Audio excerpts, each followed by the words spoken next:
महाराष्ट्र आणि झारखंडमध्ये विधानसभेच्या निवडणुका आहेत आणि या विधानसभेच्या निवडणुका जिंकण्यासाठी काँग्रेस आणि भारतीय जनता पक्ष या देशातील प्रमुख पक्षांनी शक्य ते सर्व प्रयत्न करण्याचं ठरवलेलं दिसतंय।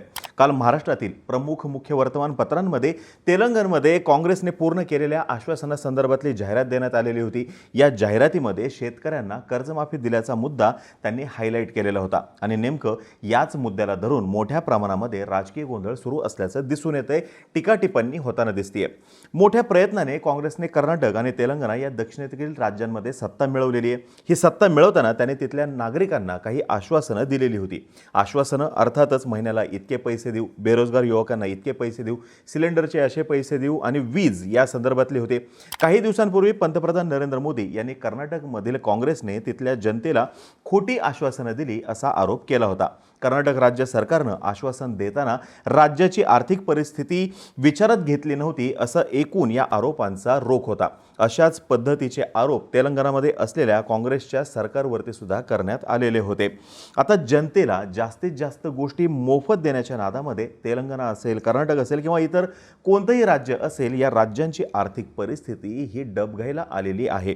यासोबतच या योजनांचा लाभ प्रत्येक पात्र नागरिकांपर्यंत पोहोचलेला नाही अशी सुद्धा टीका होताना दिसते आणि ते वास्तव आहे। आज आपण जाणून घेऊया कर्नाटकमधील, तेलंगणामधील ह्या जाहीर केलेल्या गॅरंटी ज्या होत्या त्यांची अवस्था काय आहे, नेमकी काय आश्वासनं दिली गेली होती आणि एकूणच या मोफत वाटप करण्याचा परिणाम काय होतो।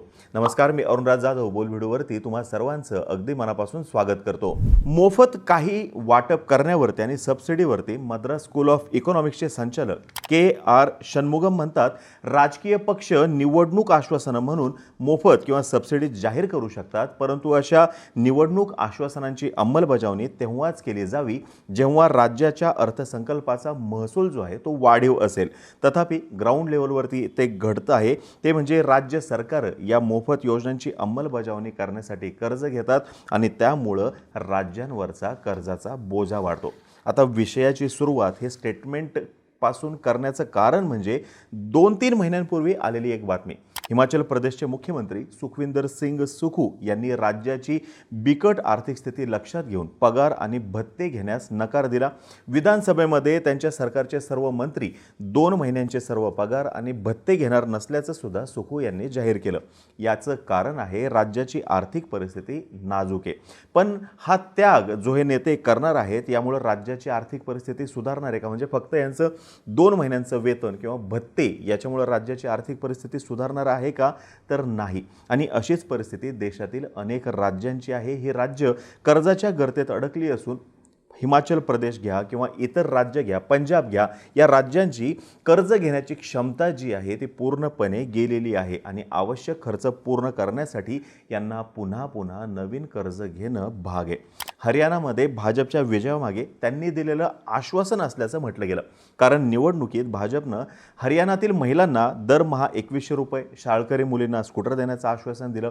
यासोबतच MSP वरती 24 पिकं खरेदी करणं, प्रत्येक अग्निवीराला सरकारी नोकरी देणं, चिरायू आयुष्मान योजनेअंतर्गत 10 लाखांचा आरोग्य विमा, तरुणांना 2 लाख नोकऱ्या, घरगृहिणी योजनेअंतर्गत 500 रुपयांना LPG सिलेंडर देण्याचं त्यांनी आश्वासन दिलं होतं। आणि ही सर्व निवडणूक आश्वासनं पूर्ण केल्यास राज्याची वित्तीय तूट 2% वाढेल हे मात्र त्यांनी सांगितलेलं नव्हतं, पण जे या विषयातले तज्ज्ञ आहेत त्यांनी मात्र ही तूट वाढणार हे सांगितलेलं होतं। आता हे सांगून सुद्धा आश्वासनं देण्यात आलेली होती आणि त्याची पूर्तता करण्यासाठी त्यांनी आता योग्य ती पावलं उचलल्याचं सुद्धा दिसून येते।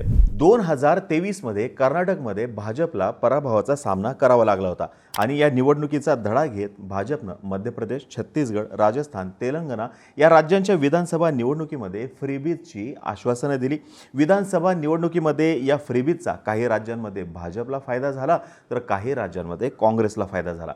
सध्या भाजपच्या रडारवरती आहे ते म्हणजे तेलंगणा आणि कर्नाटक, आणि याला कारण आहे तेलंगणा सरकारनं महाराष्ट्रातील निवडणुकांच्या पार्श्वभूमीवरती महाराष्ट्रातील प्रमुख वर्तमानपत्रांमध्ये दिलेली जाहिरात। देशातील बहुतांश राज्य जे आहेत हे सतत काही ना काहीतरी मोफत देत आहेत, मोठ्या प्रमाणामध्ये सबसिडी देत आहेत आणि यामुळे या राज्यांची परिस्थिती जी आहे हे दिवसेंदिवस खराब होत चाललेली आहे. कर्जाच्या गर्तेमध्ये अडकल्यामुळं ही राज्य दारिद्र्याच्या अवस्थेमध्ये पोहोचल्यासारखी झालेली आहेत. हिमाचल प्रदेशच्या वाईट परिस्थितीसाठी भाजपनं काँग्रेस सरकारच्या चुकीच्या धोरणांना जबाबदार धरलेलं आहे. पण कमी अधिक प्रमाणात सर्वच पक्षांची सत्ता असलेल्या राज्यांमधली परिस्थिती आर्थिक आघाडीवरती नाजूक दिसून येते. कर्नाटकमध्ये काँग्रेसने काय आश्वासनं दिली होती, तर गृहलक्ष्मी योजनेअंतर्गत कुटुंबातील प्रमुख महिलेला 2,000 रुपयांचं अर्थसहाय्य, गृहज्योती योजनेअंतर्गत सर्व कुटुंबांना 200 युनिट मोफत वीज, युवा निधी योजनेअंतर्गत पदवीधारक असतील तर 3,000 रुपये मासिक आणि डिप्लोमा होल्डरला 1,500 रुपये, अन्नभाग्य योजनेअंतर्गत प्रति व्यक्ती प्रति महिना 10 किलो तांदूळ, शक्ती योजनेअंतर्गत राज्यातील महिलांना फुकट प्रवास. तेलंगणामध्ये दिलेलं आश्वासन काय होतं काँग्रेसने, तर प्रति महिना 2,500 रुपये, 500 रुपयाला गॅस, महिलांना मोफत प्रवास आणि 200 युनिट वीज फ्री. मल्लिकार्जुन खरगे यांनी आर्थिकदृष्ट्या शक्य असणारी आश्वासनं देण्याविषयी नुकतंच म्हणलेलं होतं आणि याच्यावरती पंतप्रधान नरेंद्र मोदी यांनी खोटी आश्वासनं म्हणत टीका केलेली होती. पंतप्रधान म्हणाले की काँग्रेस पक्षानं खोटी आश्वासनं दिली. आश्वासनं देणं सोपं आहे, पण या आश्वासनांची पूर्तता करणं अवघड आहे. प्रत्येक निवडणुकीमध्ये ते अशा पद्धतीची आश्वासनं देतात जे त्यांना सुद्धा माहिती आहे की पूर्ण करणं अशक्य आहे. काँग्रेसच्या या आश्वासनांमुळे, ती आश्वासनं पूर्ण करण्यासाठी लागणाऱ्या निधीमुळे कर्नाटक, तेलंगणा आणि हिमाचल प्रदेश सारख्या राज्यांमध्ये आर्थिक परिस्थिती नाजूक झालेली आहे असं त्यांनी म्हटलं होतं. भारतीय जनता पक्षाने इतर पक्षांनी जाहीर केलेल्या कल्याणकारी योजनांना कायमच फ्रीबीज म्हणलेले. पंतप्रधान नरेंद्र मोदी यांनी त्याला रेवडी सुद्धा म्हटलेले. काँग्रेसवर टीका करून झाल्यानंतर मात्र पंतप्रधान नरेंद्र मोदी यांनी 4 नोव्हेंबरला झारखंडमधील बेरोजगार तरुणांना महिन्याला 2,000 रुपये देण्याचं आश्वासन दिलेलं आहे. आता हे आश्वासन कर्नाटकमधील काँग्रेसच्या युवा निधी योजनेसारखंच आहे. म्हणजे पक्ष कोणताही असो, प्रत्येकजण अशाच पद्धतीची आश्वासनं देताना दिसून येत आहेत.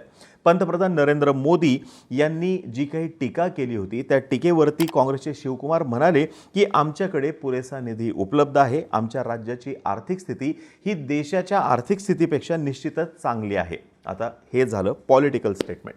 वास्तविकता ही आहे की मुख्यमंत्री सिद्धरामय्या यांच्या दृष्टीने या योजना फार महत्त्वपूर्ण होत्या आहेत आणि त्यांना आता आर्थिक वास्तवाची जाणीव व्हायला सुरुवात झालेली आहे. त्यांचे आर्थिक सल्लागार बसवराज रेड्डी यांनी मागेच या संदर्भात चिंता व्यक्त केली होती आणि म्हणलं होतं की राज्याच्या एकूण उत्पन्नातील 60,000 कोटी रुपये हे सरकारनं आश्वासित केलेल्या 5 कल्याणकारी योजनांसाठी खर्च होत आहेत आणि त्याच्यामुळं इतर विकास कामांसाठी निधी कमी पडतोय. आता या योजनांचा परिणाम असा झालेला आहे की 2019-20 पासून जर का आपण पाहिलं तर कर्नाटकचा GDP हा राष्ट्रीय सरासरीपेक्षा कायमच जास्त राहिलेला आहे. पण आता 2023-24 साठी हा GDP कमी असेल. देशाची ग्रोथ जी आहे ती 7.3% वर्तवलेली असताना कर्नाटकसाठी मात्र ती 6.6% असेल.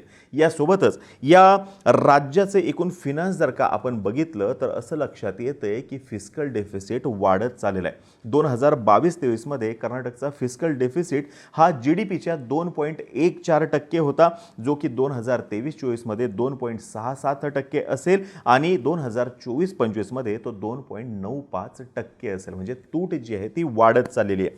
यासोबतच या फ्रीबीजमुळे किंवा सबसिडी देण्यामुळे कर्नाटकची एकूण इकॉनॉमिक ग्रोथ जी आहे ती सुद्धा मंदावलेली दिसून येते. टॅक्स रेव्हेन्यू जो आहे तो कमी झालेला आहे आणि इतर ज्या मागण्या आहेत त्या मागण्या वाढत चाललेल्या आहेत आणि परिणाम त्याचा असा झालेला आहे की बिझनेस हाऊसेस जे आहेत यांचं पण एकूण उत्पन्न कमी झालेलं आहे, रोजगार निर्मिती कमी झालेली आहे, सरकारकडे टॅक्ससुद्धा कमी कलेक्ट होतोय आणि याच्यामुळं इतर कल्याणकारी योजनांसाठीचा फंड उपलब्ध होत नाहीये. आता ह्याचाच अजून एक मुद्दा असा आहे की कोणीही लक्षात घेत नाहीये की नागरिकांची नेमकी मागणी काय आहे. कोणी महिन्याला 3,000 रुपये मागितले होते का किंवा कोणी महिन्याला 2,000 रुपये मागितले होते का, तर तसं नाही आहे. नेमकी मागणी काय होती जी सातत्याने होताना दिसते ती म्हणजे शेत पिकं जी आहेत त्याला भाव मिळायला पाहिजे अशी मागणी आहे, रोजगार उपलब्ध व्हायला पाहिजे अशी मागणी आहे आणि ह्या सर्व मागण्यांची पूर्तता होत नसल्यामुळं हे अशा पद्धतीच्या सबसिडी देणे सुरू आहे असं या क्षेत्रातले तज्ज्ञ सांगताना दिसून येत आहेत. गेल्या काही वर्षांमध्ये जर का आपण बघितलं तर त्या राज्याच्या डोक्यावरचं कर्ज मोठ्या प्रमाणामध्ये वाढत चाललेलं आहे, जे की धोकादायक आहे. आता हे झालं आर्थिक परिस्थितीविषयी. पण जसा आरोप होतोय की त्या लोकांपर्यंत योजना पोहोचलीच नाही किंवा जशी ॲडव्हर्टाईज केली जाते तसे पैसे गेलेलेच नाही आहेत. पण तसं नाही आहे. जसं की तेलंगणामध्ये त्यांनी रायतू ऋण माफी म्हणून योजना आणलेली होती, ज्याद्वारे 2 लाख रुपयांपर्यंतचं शेतकऱ्यांचं कर्ज माफ करण्यात आलं होतं. तर या संदर्भातली जाहिरातसुद्धा महाराष्ट्रामध्ये पब्लिश झालेली आहे. यावर्षी 15 ऑगस्टला ही योजना यशस्वी झाली म्हणून काँग्रेसने मोठं सेलिब्रेशनसुद्धा केलेलं होतं. पण ग्राउंड रिॲलिटी अशी आहे की जवळपास 40% पात्र शेतकऱ्यांना या योजनेचा लाभ पोहोचलेला नाही आहे. कुठे आधारच्या डिटेल्स मिसमॅच होत आहेत, रेशन कार्डचा विषयसुद्धा आहे आणि ही त्यामागची कारणं सांगितली जात आहेत. मागील महिन्यापर्यंत जवळपास 11.5 लाख शेतकऱ्यांना या कर्जमाफीचा लाभ मिळाला होता असं त्यांच्या मुख्यमंत्र्यांचं म्हणणं आहे. 4,80,000 रेशन कार्ड व्हेरिफिकेशन पेंडिंग आहेत आणि 1,65,000 अकाउंट्सचा आधार कार्डचा डेटा मिसमॅच आहे. आपल्या इथे सुद्धा लाडकी बहीण योजना जी आहे, ह्याच्या ज्या पात्र महिला आहेत त्या पात्र महिलांपर्यंत सगळ्यांपर्यंत पैसे पोहोचलेले नाही आहेत. आणि का नाही पोहोचलेले तर त्याचं कारणसुद्धा इथं तेच आहे. आधार कार्डच्या ज्या डिटेल आहेत त्या मिसमॅच होत आहेत किंवा इतर कागदपत्रांची पूर्तता न झाल्यामुळं त्यांच्यापर्यंत पैसे पोहोचलेले नाही आहेत. म्हणजे तेलंगणा घ्या किंवा महाराष्ट्र घ्या, सगळीकडे योजना शेवटपर्यंत न पोहोचण्याचं कारण काय आहे तर ह्या सर्व डिटेल्स. तेलंगणा गव्हर्नमेंटनुसार त्यांनी त्यांची 2 महत्त्वाची आश्वासनं पूर्ण केलेत. म्हणजे महिलांसाठी संपूर्ण राज्यभरामध्ये मोफत प्रवास हे त्यांनी आश्वासन पूर्ण केलेलं आहे आणि राजीव आरोग्यश्री याच्या अंतर्गत प्रत्येकाला त्यांनी आरोग्य सुविधा उपलब्ध करून दिलेली आहे आणि हॉस्पिटलायझेशनचं 10 लाख रुपयांपर्यंतचं कव्हर दिलेलं आहे. यासोबतच मोफत वीज जी आहे ती दिली जातीये 200 युनिटपर्यंत. आता याच्याविषयीची डिटेल माहिती जी आहे म्हणजे खरोखर प्रत्येकाला वीज मिळाली का ही काही मला मिळालेली नाही. आता ह्या सर्व गोष्टी फ्री मिळत असताना काही महत्त्वाच्या गोष्टींकडे दुर्लक्ष करून चालणार नाही. म्हणजे बघा, हे फ्री कधी देता येत ते म्हणजे ज्या वेळेस त्यांच्याजवळ काहीतरी निधी उपलब्ध आहे तर त्यावेळेस फ्री दिलं जातं. पण हा निधी आणतात कुठून तर वेगवेगळ्या योजनांमधला निधी कट केला जातो आणि ह्या अशा सबसिडीजसाठी किंवा अशा स्कीमसाठी पैसा उपलब्ध करून दिला जातो किंवा सामान्य नागरिकांवरती अधिकचा टॅक्स लावला जातो. NR भानुमूर्ती म्हणून Bengaluru based doctor Babasaheb Ambedkar school of economics युनिव्हर्सिटीचे व्हाईस चान्सलर आहेत. तर त्यांनी असं म्हटलेलं आहे की फ्रीबीज आणि कल्याणकारी योजना ह्या 2 वेगवेगळ्या गोष्टी आहेत. ह्या दोन्ही गोष्टी डिफरन्शिएट करणं गरजेचं आहे. कारण की इम्पॅक्ट कसा आहे, लॉंग टर्म आहे की शॉर्ट टर्म आहे, याच्यावरती ती योजना कशी आहे याच्याविषयी सांगता येऊ शकतं. जसं की शेतकऱ्यांची कर्जमाफी जी आहे याचा इम्पॅक्ट लिमिटेड असू शकतो असं त्यांचं म्हणणं आहे आणि लॉंग टर्ममध्ये त्याचा निगेटिव्ह इम्पॅक्ट असू शकतो. कारण की जर का आपण बघितलं कर्जमाफीसाठी मोठ्या प्रमाणात पैसे द्यावे लागतात आणि मग अल्टिमेटली राज्यावरचा बोजा वाढतो हे त्यांनी म्हटल्याचं दिसून येते. It is a freebies as it does not have a long term impact on growth and development or on productivity असं त्यांनी स्पष्टपणे म्हटलेलं आहे. आणि दुसऱ्या बाजूला महिलांसाठी मोफत प्रवास हे मात्र त्यांच्या दृष्टीने फार चांगली योजना आहे. कारण की त्याचा जो एकूण परिणाम आहे तो फार महत्त्वाचा आहे असं त्यांनी म्हटलेलं आहे. महिलांसाठीचा मोफत प्रवास केल्यामुळं महिलांचं लेबर फोर्समधलं पार्टिसिपेशन जे आहे ते वाढेल. यासोबतच प्रधानमंत्री गरीब कल्याण योजना जी आहे याच्यासारख्या योजनांमुळे होईल काय तर सगळ्यांना अन्न ज्यावेळेस मिळेल तर त्या अन्नामुळे न्यूट्रिशनल जे स्टेटस आहे गरिबांचं ते सुद्धा वाढू शकतं असं त्यांचं म्हणणं आहे. म्हणजे योजना कशासाठी आहे, लाभार्थी कोण आहे, या सगळ्या गोष्टींवरती हे अवलंबून असणार आहे. यासोबतच त्यांनी हेही म्हटलेलं आहे की ह्या अशा फ्रीबीजमुळं त्या राज्यावरचं सरकारवरचं बर्डन जे आहे फिनान्शियल बर्डन हे वाढतं. भारतासारख्या गरीब देशामध्ये समाजातील दुर्बल घटकातील लोकांना काही मोफत सुविधा उपलब्ध करून देणं ही सरकारची जबाबदारी आहे का तर हो, निश्चितपणे ती सरकारची जबाबदारी आहे. पण किती काळापर्यंत ती द्यायची आहे हे सुद्धा तपासणं गरजेचं आहे असं रिझर्व्ह बँकेचे माजी गव्हर्नर डी सुब्बराव यांनी म्हटलेलं होतं. आता लक्षात घेण्यासारखी महत्त्वाची गोष्ट अशी आहे की राज्याची जी एकूण आर्थिक संसाधनं असतात ती त्यांनी कशासाठी वापरली पाहिजेत तर डेव्हलपमेंट होण्यासाठी, इन्फ्रास्ट्रक्चर डेव्हलपमेंट करण्यासाठी किंवा एकूणच अजून आर्थिक संसाधनं कशी वाढतील याच्यासाठी खर्च होणं अपेक्षित आहे. पण होतंय काय तर हे फ्रीबीजसाठी सबसिडीसाठी जास्त पैसा खर्च होतोय, ज्याच्यामुळं राज्याचं उत्पन्न घटतंय आणि ह्याच्या जोडीने नवीन रोजगाराच्या संधीसुद्धा उपलब्ध होत नाही आहेत. त्याच्यामुळं संपूर्ण अर्थव्यवस्था आणि एकूणच प्रशासकीय यंत्रणा संकटात सापडण्याचा धोका निर्माण होतो. RBIच्या अहवालानुसार पंजाबनं 2014, 15 आणि 18, 19 या काळामध्ये ही सगळी आर्थिक संसाधनं एकत्रित करण्यासाठी केवळ 5 पैसे खर्च केले तर त्याच काळात राज्याला आपल्या उत्पन्नातील 45 पैसे फक्त कर्जाची परतफेड करण्यासाठी खर्च करावे लागले होते. आणि त्याचवेळी या कालावधीमध्ये आंध्र प्रदेशने आपल्या एकूण उत्पन्नापैकी 1/4 जे आहे ते फक्त व्याज आणि इतर जे त्यांचे दायित्व आहेत त्याच्यासाठी खर्च केले आणि राज्याच्या आर्थिक संसाधनांची जमवाजमव करण्यासाठी केवळ 10 पैसे खर्च करू शकले. आता समजून घ्या, ज्या कोणत्या गोष्टी मोफत येत आहेत किंवा सबसिडी जी काही दिली जाते अल्टिमेटली त्याचा इम्पॅक्ट जो आहे तो सर्वसामान्यांच्या खिशावरतीच पडत असतो.